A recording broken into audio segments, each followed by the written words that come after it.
गोंडा पहुंचे मंत्री ओम प्रकाश राजभर। राज ठाकरे को दी संविधान समझने की नसीहत। छांगुर यादव को बताया समाज का कैंसर।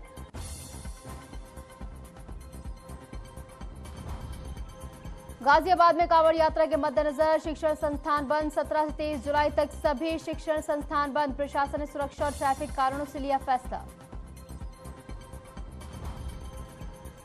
गंगा का बढ़ता जलस्तर बना चिंता का कारण। वाराणसी में चेतावनी बिंदु के करीब पहुंची नदी। घाट जलमग्न, नौकायन बंद। सिर्फ सांकेतिक रूप से हो रही गंगा आरती।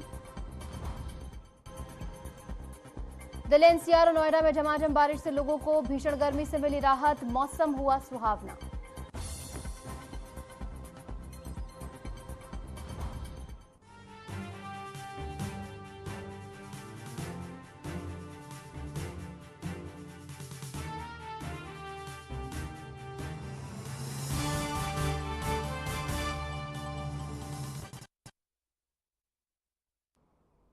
नमस्कार, मैं हूं आपके साथ निशु शर्मा और आप देख रहे हैं हमारा खास बुलेटिन हमारा उत्तर प्रदेश। चलिए शुरुआत करेंगे बड़ी खबर के साथ राजधानी लखनऊ से, जहां विशिष्ट वनों की शुरुआत अब जल्द होगी। कहा गया है सीएम के निर्देश पर वन उत्सव होगा और वन प्रभागों को इसकी जिम्मेदारी जो है सौंप दी गई है। 18 जुलाई से वन उत्सव की शुरुआत होने जा रही है। 5 सितंबर तक ये वन उत्सव चलने वाला है। उत्तर प्रदेश में वन उत्सव की शुरुआत होने जा रही है। मुख्यमंत्री योगी आदित्यनाथ के निर्देश पर यह अभियान एक उत्सव के रूप में अब मनाया जाएगा। 18 जुलाई से पीलीभीत वन प्रभाग से इसकी शुरुआत होगी, जहां पहला विशेष वन स्थापित किया जाएगा। उसके बाद 19 जुलाई को बरेली में ऑक्सी वन, 21 जुलाई को लखनऊ में शक्ति वन, 25 जुलाई को आगरा में अटल वन और 27 को मथुरा में गोपाल वन, 31 जुलाई को मेरठ में एकता वन की स्थापना की जाएगी।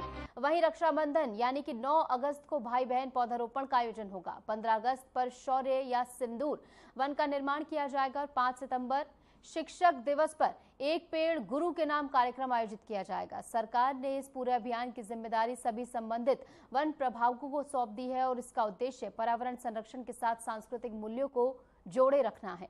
तो सीएम योगी आदित्यनाथ इस पहल को आगे बढ़ाते हुए जहां पर वन उत्सव जल्द शुरू होने जा रहा है, वन प्रभागों को इसकी जिम्मेदारी सौंप दी गई है। और इस बीच एक और बड़ी खबर आपको बता दें, डॉक्टर उदयनाथ की तैनाती के आदेश रद्द हो गए हैं। कानपुर सीएमओ पद से हटाए गए हैं उदयनाथ। ये बड़ी खबर सामने आ रही। स्वास्थ्य विभाग ने फैसला लिया है और अब श्रावस्ती डॉक्टर उदयनाथ जो है लौटेंगे। हरिदत्त नमो बन सकते हैं नए सीएमओ, ये जानकारी निकलकर सामने आई। डीएम से टकराने वाले नेमी चर्चा में उदयनाथ के खिलाफ आदेश अब वापसी ले लिया गया है और इसका नोटिफिकेशन अब जारी हुआ है। लखनऊ से बड़ी खबर है, जहां कानपुर के सीएमओ बनाए गए डॉक्टर उदयनाथ को अब वापस श्रावस्ती भेजा गया है। ये फैसला लिया गया है।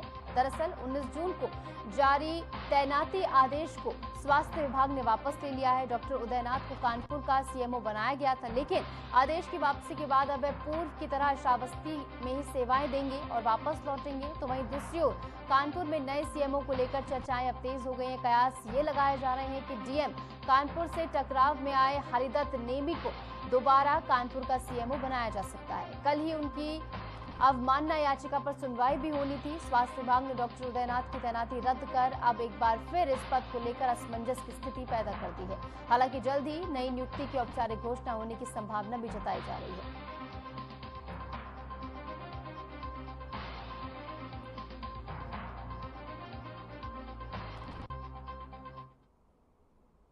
उत्तर प्रदेश सरकार में मंत्री और सुबह सपा प्रमुख ओम प्रकाश राजभर गोंडा पहुंचे, जहां उन्होंने कई मुद्दों पर तीखे बयान दे डाले। उन्होंने महाराष्ट्र नव निर्माण सेना प्रमुख राज ठाकरे को नसीहत देते हुए कहा है कि पहले संविधान को समझे फिर कोई काम करे। तो वहीं मंत्री ओम प्रकाश राजभर ने चर्चित छांगुर यादव पर भी बड़ा हमला बोला है। उन्होंने कहा कि छांगुर जैसे लोग समाज में किसी कैंसर से कम नहीं है। देखिए, हम उसकी निंदा करते हैं और भारत की राष्ट्रभाषा हिंदी है। पूरे देश में हिंदी बोली जाती है। जो लोग इस तरह का कृत्य कर रहे हैं वो संविधान को नहीं मानते।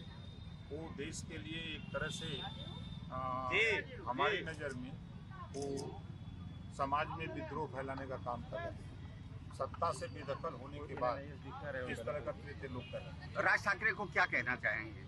हम राज ठाकरे को कहेंगे कि आप संविधान को पढ़ लीजिए, संविधान को समझ लीजिए और उसके बाद तब कोई काम करिए। तो मंत्री जी, जिस उनके तरीके से यहाँ पे बल्लापुर में छांगुर बाबा का मामला है, वो आतंकवादी राष्ट्र मुस्लिम राष्ट्र बनाना चाहता था, कैसे कहेंगे, देखे थे? जस करनी वो सब हो के विधाता नरक जात काहे पछताता है। जो जैसा कर रहा है उसको वैसा फल मिल रहा है। संज्ञान में आई बात सरकार ने उसको जो है बता दिया कि तुम जो चाहते हो तुम्हारी मंशा पूरी नहीं है। एफआईआर में इस बात का जिक्र है कि इस्लामिक राष्ट्र बनाने की कोशिश थी उसकी, छांगुर की। और इस बीच एक बड़ी खबर आपको बता दें, यूपी में फर्जी बस परमिट का खुलासा हुआ है। नेपाल सीमा पर ये जाली परमिट बसें चल रही थी। अलीगढ़, बागपत, महाराजगंज में इसकी पुष्टि भी मिली है और परिवहन आयुक्त ने एसटीएफ जांच की सिफारिश की है। डीजीपी और केंद्र सरकार को एक पत्र भी भेजा गया है। एफआरआरओ और एसएसबी की सूचना पर फर्जीवाड़ा उजागर हुआ है, जहां गोरखपुर, इटावा, औरैया में भी जांच अब जारी है। तो उत्तर प्रदेश में बस संचालन को लेकर बड़ा खुलासा हुआ है, जहां नेपाल सीमा से लगे जिलों में जाली परमिट के जरिए निजी बसों का संचालन किया जाने का मामला सामने आया है। परिवहन विभाग ने अलीगढ़, बागपत और महाराजगंज जिलों में फर्जी परमिट की पुष्टि की है। इन मामलों में संबंधित एआरएम ने एफआईआर दर्ज करने के लिए तहरीर भी दी है। परिवहन आयुक्त बीएन सिंह ने राज्य भर में जांच के आदेश देते हुए इस पूरे मामले की उच्च स्तरीय जांच कराने की मांग भी की है। डीजीपी यूपी और भारत सरकार को इसके मद्देनजर एक पत्र भी लिखा गया है और सूत्रों के मुताबिक एफआरआरओ लखनऊ और एसएसबी की सूचना पर इस गड़बड़ी का खुलासा हुआ है। गोरखपुर, इटावा और औरैया में भी परमिट की गहन जांच की जा रही है। परिवहन विभाग ने एसटीएफ से जांच कराने के लिए यूपी डीजीपी को पत्र लिखा है, ताकि इस फर्जीवाड़े के नेटवर्क की पूरी तरह से पहचान की जा सके। जांच जारी है और गंभीर गड़बड़ी के संकेत मिलने पर कड़ी कार्रवाई की तैयारी भी फिलहाल की जा रही है।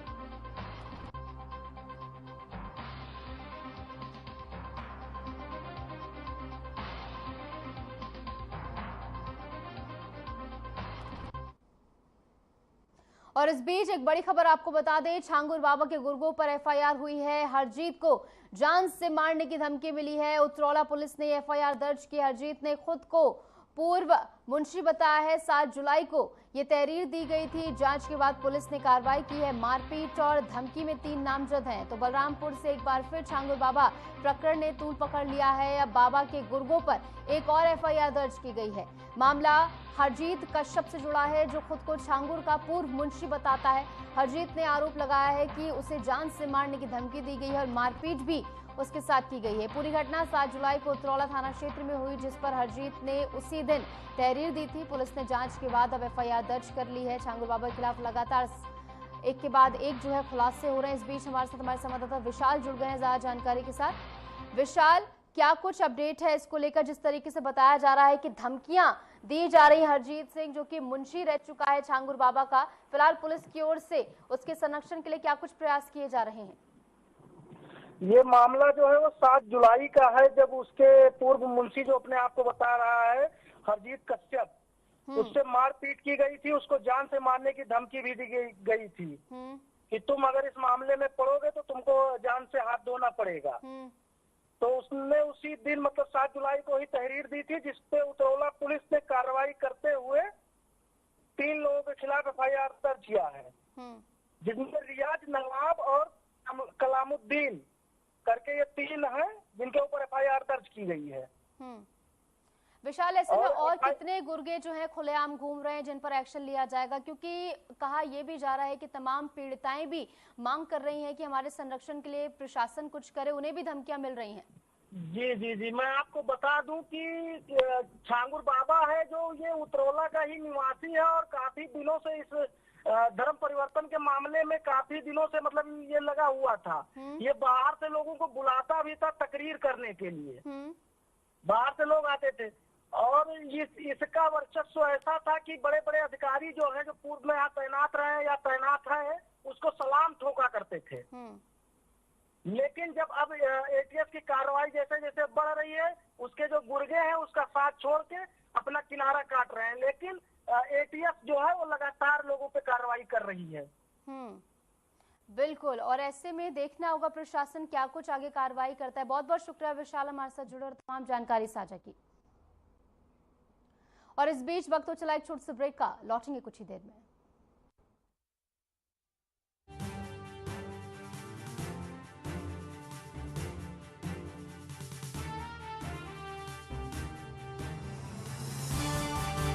नवाचारी और नवोन्मेषी शिक्षा व्यवस्था से युवाओं की आशाओं को नई उड़ान दे रहा है नया उत्तर प्रदेश। ग्रामीण परिवेश हो या फिर नगरीय क्षेत्र, गुणवत्ता युक्त शिक्षा बनी है नए उत्तर प्रदेश की पहचान। स्कूल चलो अभियान और शारदा प्रोग्राम जैसे अभिनव प्रयासों से ड्रॉप आउट दर में आई है उल्लेखनीय गिरावट। ऑपरेशन कायाकल्प और टैबलेट वितरण जैसे कदमों से डिजिटल शिक्षा को मिले हैं नए आयाम। बेसिक शिक्षा से हायर एजुकेशन तक शिक्षा में उठाए गए अभूतपूर्व कदमों से हुआ है एजुकेशन का ट्रांसफॉर्मेशन।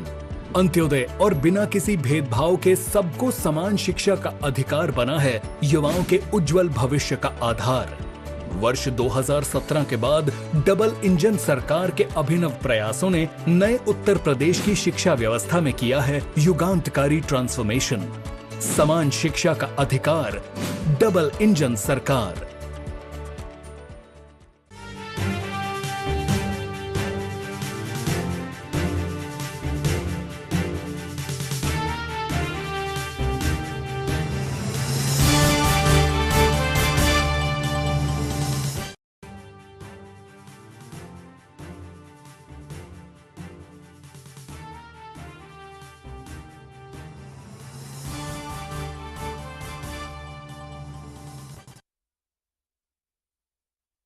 ब्रेक के बाद चलिए एक बार फिर से रुक करेंगे तमाम खबरों का। एक बड़ी खबर आ रही है, आपको बता दें कि छांगुर की पुलिस रिमांड अब खत्म हो गई है। एटीएस आज कोर्ट में उसकी पेशी कर सकती है, बात सामने आई है। रिमांड बढ़ाने की मांग भी एटीएस की ओर से रखी जा सकती है। 7 दिन की रिमांड में अहम सुराग मिले हैं। विदेशी फंडिंग और हवाला जांच में एटीएस अलर्ट पर है और ईडी भी इसकी रिमांड जो है मांग सकती है। मनी लॉन्ड्रिंग की जांच इसके जरिए तेज होती नजर आएगी। तो छांगुर और सहयोगी खाते में मोटी फंडिंग आई है, ये बात सामने आई है। कई सारे ऐसे साक्ष्य जो है मिले हैं।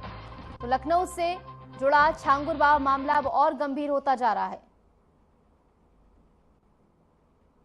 और आज उसकी पुलिस कस्टडी रिमांड भी खत्म हो रही है और एटीएस की टीम उसे स्पेशल कोर्ट में पेश कर सकती है। बात सामने आई सूत्रों के मुताबिक एटीएस कोर्ट से रिमांड बढ़ाने की अर्जी भी दे सकती है। पिछले 7 दिन की पूछताछ में ऐसे कई अहम साक्ष्य और सुराग एटीएस के हाथ लगे हैं जिन पर आगे की जांच जरूरी है। जानकारी के मुताबिक छांगुर और उसके सहयोगियों के विदेशी खातों में बड़ी फंडिंग हुई है और अब ईडी भी इस केस में एंट्री की तैयारी में है। जल्द रिमांड की मांग की जा सकती है। अमन प्रधान हमारे संवाददाता जुड़ गए हैं जानकारी के साथ। अमन, क्या कुछ अपडेट है? फिलहाल 7 दिन की रिमांड खत्म हो गई है, आने वाले समय में रिमांड बढ़ाने की मांग भी की जा सकती है और आज पेशी भी होनी है उसकी। हाँ देखिए, निश्चित तौर पर जिस तरीके से जब बात की जाए छांगुर मामले में लगातार जो पुलिस है, चाहे यूपीएससीएस की बात की जाए, चाहे सीबीआई की बात की जाए, चाहे ईडी की बात की जाए, सभी जो विभाग है अपनी अपनी जो स्थिति है वो उसको मजबूत करने के लिए, अपने अपने जो साक्ष्य हैं वो मजबूत करने के लिए लगातार प्रयास कर रहा है। जिस तरीके से यूपी एटीएस की बात की जाए, यूपी पुलिस की बात की जाए, वो लगातार जो ग्राउंड जीरो की जो समस्या है, जो ग्राउंड जीरो के जो साक्ष्य हैं उनको लगातार बटोर रही है। वहीं कहीं ना कहीं जिस तरीके से कोर्ट ने 7 दिन की जो न्यायिक हिरासत दी थी यूपी एटीएस को, वो आज खत्म हो रही है। उसके बाद कहीं ना कहीं जिस तरीके से जो इंटरनेशनल मनी लॉन्ड्रिंग का जो मामला है उसके लिए ईडी इस पूरे मामले पर इन्वॉल्व हो सकती है और कहीं ना कहीं जिस तरीके से इंटरनेशनल फंडिंग की बात लगातार जिस तरीके से की जा रही है, अगर बात की जाए उसके बहू की या उसके बेटे की, तो कहीं ना कहीं इन दोनों का जो कनेक्शन है वो गल्फ कंट्रीज से रहा है। तो कहीं ना कहीं ईडी एक बहुत बड़ा रोल इस पूरे मामले पर निभाती हुई नजर आएगी, क्योंकि कहीं ना कहीं 108 करोड़ का जो पूरा मामला है वो अभी तक निकल करके सामने आया है। तो कहीं ना कहीं एक बड़ी वजह है कि जो मनी लॉन्ड्रिंग है ये इसमें बहुत बड़ा फैक्टर है, क्योंकि धर्मांतरण से जुड़ा जिस तरीके से पहले भी पूछताछ में छांगुर ने उसमें कबूल किया था कि जो शेड्यूल कास्ट की जो लड़कियां हैं अगर धर्मांतरण करने के लिए आती हैं तो कहीं ना कहीं उनके लिए 10 लाख की जो धनराशि है वो सुनिश्चित की गई थी और अपर कास्ट की लड़कियों के लिए 15 लाख की धनराशि। तो कहीं ना कहीं एक सामंजस्य था छांगुर और उन जो उसके जो दलाल से जो उनसे मिले हुए लोग थे उनके बीच से, तो कहीं ना कहीं उसमें ईडी एक बहुत बड़ा रोल अदा करेगी, क्योंकि पैसा जहां पर भी इन्वॉल्व होता है उसके लिए ईडी ये एक बहुत बड़ा सस्पेक्ट होती है कि ईडी उस तक बहुत जल्द पहुंचे और जो साक्ष्य है उसको बटोर करके जो एक्चुअल में जो जो दोषी हैं उनके खिलाफ कार्रवाई की जा सके। जी। और ऐसे में कई सारे ऐसे अहम तथ्य भी निकलकर सामने आए हैं। अमन, आपसे ये भी जानना चाहेंगे कि नीतू रोहरा, जो कि नसीम उसकी सबसे करीबी सहयोगी मानी जा रही है, उसको लेकर क्या कुछ अपडेट है? हाँ, देखिए, दोनों को जो पुलिस है उसने 7 जुलाई को अरेस्ट किया था और उसके बाद लगातार जो यूपी एटीएस है वो उसके साथ लगातार पूछताछ कर रही है। अभी कुछ ऐसे गिरोह हैं जिनकी तफ्तीश लगातार जारी है। कई ऐसे जगह हैं, कई ऐसे जिले हैं जहां पर लगातार जो यूपी एसटीएफ की बात की जाए, चाहे यूपी पुलिस की बात की जाए, लगातार गश्त कर रही है और लोगों को जो है पकड़ रही है। जिस तरीके से अगर बात की जाए अभी हाल फिलहाल की मुजफ्फरनगर की घटना की या अन्य कई जिले हैं जहां पर यूपी एसटीएफ लगातार यूपी एटीएस लगातार जो है उस पर सर्च ऑपरेशन चला रही है कि जल्द से जल्द जो मुलजिम है, जल्द से जल्द जो जितने लोग हैं, जो इनका पूरा गिरोह है, उसका पर्दाफाश किया जा सके। तो कहीं ना कहीं कई अहम सबूत हैं जो कि अभी झांगुर और उनकी जो बहू है उससे निकलना अभी बहुत कुछ बाकी है। यूपी एटीएस लगातार पूछताछ कर रही है। पूछताछ में कई अहम चीजें सामने आई हैं। यूपी एसटीएफ ने कई ऐसे गुप्त सुराग है जो अभी मीडिया के सामने जाहिर नहीं किए, लेकिन कहीं ना कहीं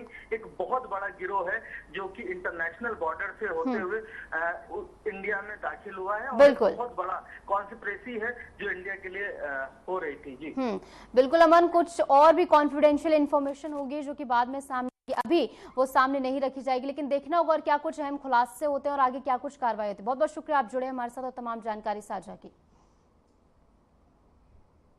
संभल में सरकारी भूमि को अतिक्रमण से मुक्त कराने का सिलसिला लगातार जारी है। सिटी मजिस्ट्रेट, एडिशनल एसपी लेखपाल और कोतवाली पुलिस की टीम ने शेरखा सराय मंडी स्थित टीले वाले जियारत का स्थलीय निरीक्षण किया है। निरीक्षण के दौरान अधिकारियों ने मौके पर मौजूद जिम्मेदार लोगों से बातचीत की है और स्पष्ट किया है कि गाटा संख्या 128 और 129 में सरकारी भूमि दर्ज है। बताया गया है कि करीब 3 बीघे से अधिक भूमि जो वर्तमान में कब्रिस्तान के रूप में उपयोग की जा रही है वो सरकारी रिकॉर्ड में राजस्व भूमि के तौर पर दर्ज है। प्रशासन ने इस भूमि की नाप नपाई जल्द कराने की बात कही है ताकि वास्तविक स्थिति स्पष्ट हो सके और जरूरी कार्रवाई की जा सके। ये पूरा मामला संभल कोतवाली क्षेत्र का है जहां अवैध कब्जों को हटाने की दिशा में प्रशासन लगातार सक्रिय दिखाई दे रहा है।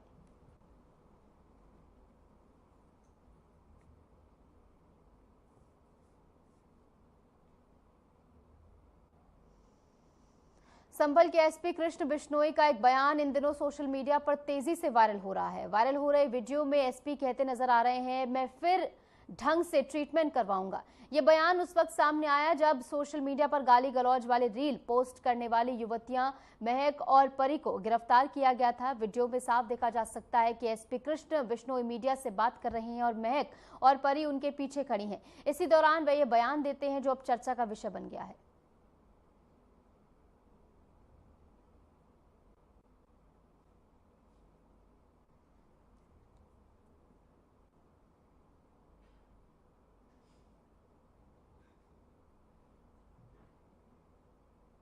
श्रावस्ती से स्वास्थ्य जागरूकता से जुड़ी अहम खबर है। विश्व जनसंख्या दिवस के अवसर पर सीएमओ कार्यालय स्थित यशोधरा सभागार में एक मीडिया कार्यशाला का आयोजन किया गया। इस कार्यशाला की अध्यक्षता एसीएमओ ने की है और इसमें परिवार नियोजक और उम्मीद परियोजना द्वारा स्थापित परामर्श केंद्रों पर विस्तार से चर्चा की गई है। कार्यशाला में साझा किए गए आंकड़ों के मुताबिक 2018 में मातृ मृत्यु दर 197 और शिशु मृत्यु दर 43 थी, तो 2020 में घटकर क्रमशः 167 और 38 रह गई। एसीएमओ का कहना था कि अभी और सुधार की जरूरत है, खासकर परिवार नियोजन साधनों की 12.9% अनुपूरक मांग को पूरा करने के लिए। कार्यशाला में बताया गया है कि उम्मीद परियोजना के तहत मोबियस फाउंडेशन और पॉपुलेशन फाउंडेशन ऑफ इंडिया जिले में कार्य कर रहे हैं। जिले के सभी सामुदायिक और प्राथमिक स्वास्थ्य केंद्रों में उम्मीद परामर्श केंद्र स्थापित किए जा सकते हैं और किए जा चुके हैं। इसके अलावा हेल्थ एंड वेलनेस सेंटर्स को एफपी किट मुहैया कराई जाएगी और फ्रंट लाइन कार्यकर्ताओं को विशेष प्रशिक्षण भी दिया जा रहा है। 18 जुलाई तक हम लोग विश्व जनसंख्या दिवस के उपलक्ष्य में एक पूरा सप्ताह मना रहे हैं, जिसमें 11 जुलाई को विश्व जनसंख्या दिवस पूरे विश्व में मनाते हैं तो इसका पर्पस मेन ये है इस कार्यक्रम को मनाने का कि जनसंख्या वृद्धि के प्रति लोगों को जागरूक किया जाना, और जो भी जनसंख्या वृद्धि हो रही है उसको किस तरह से हम रोकें, इसके उपायों के बारे में लोगों को सूचित किया जाना, उनको इसके बारे में जानकारी देना। इसी सब कार्यक्रम के लिए विभिन्न प्रचार प्रसार एवं बैठकों के माध्यम से हम इस एक सप्ताह के दौरान ये सब चीजें हम करेंगे, और जनसंख्या को किस तरह नियंत्रित करें विशेष ध्यान हम इसी पर रखते हुए ये एक सप्ताह पूरा मनाएंगे। जैसा कि आप जानते हैं कि ज्यादातर दिक्कत होती है कि अभी हम लोगों का जो श्रावस्ती है वो पिछले 2011 का सेंसस अगर आपको ध्यान में हो तो यहाँ का लिटरेसी रेट। रायबरेली से सवाल उठाती तस्वीरें सामने आई हैं, जहां एआरटीओ विभाग की कार्यवाही सिर्फ फोटो और वीडियो तक सीमित नजर आ रही है। जनपद भर में स्कूली वाहन नियमों की धज्जियां उड़ाते हुए सड़कों पर फर्राटे भर रहे हैं, लेकिन विभाग की ओर से सिर्फ गिने चुने वाहनों पर कार्रवाई कर खानापूर्ति की जा रही है। हरचंदपुर थाना क्षेत्र में हाल ही में कुछ स्कूली वाहनों के खिलाफ कार्रवाई जरूर की गई, लेकिन मानकों के विपरीत चल रहे दर्जनों वाहन अब भी बेखौफ दौड़ रहे हैं। पीटीओ रेहाना बानो की कार्रवाई को लेकर सवाल उठ रहे हैं। क्या ये महज औपचारिकता है या वास्तव में बच्चों की सुरक्षा को लेकर कोई ठोस कदम उठाए जा रहे हैं? स्थानीय लोगों की ओर से लगातार इस बात को लेकर सवाल उठाए जा रहे हैं। तो एआरटीओ कार्रवाई सिर्फ दिखावा है, ये बात लोगों की ओर से कही जा रही है, क्योंकि गिने चुने वाहनों पर यहां पर कार्रवाई की गई है और अब भी दर्जन ऐसे वाहन हैं जो कि मानकों की धज्जियां उड़ाते हुए सड़कों पर दौड़ रहे हैं और उन पर कोई भी कार्रवाई अब तक नहीं की गई है। ऐसे में लापरवाही का आरोप लोगों की ओर से लगाया जा रहा है। आम जनता की ओर से ये बात जो है उठाई जा रही है कि केवल गिने चुने वाहनों पर ये कार्रवाई हो रही है, जबकि पूर्ण रूप से ये कार्रवाई होनी चाहिए, सुनिश्चित होना चाहिए, लेकिन विभाग की ओर से लगातार लापरवाही सामने आ रही है।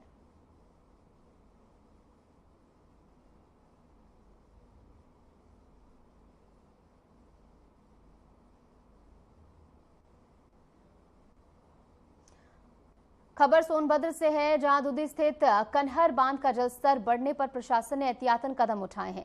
छत्तीसगढ़ और झारखंड में हो रही लगातार बारिश के चलते बांध में पानी का स्तर 256 मीटर तक पहुंच गया है। स्थिति को देखते हुए कन्हर बांध के 4 गेट खोल दिए गए हैं, जिससे करीब 1200 क्यूसेक पानी का डिस्चार्ज किया जा रहा है।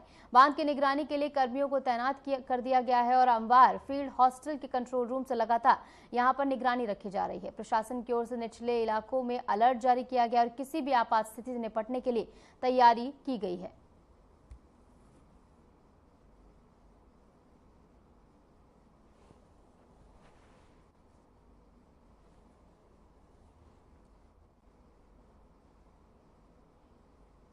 और फिलहाल के लिए हमारे इस खास बुलेटिन में इतना ही। नमस्कार।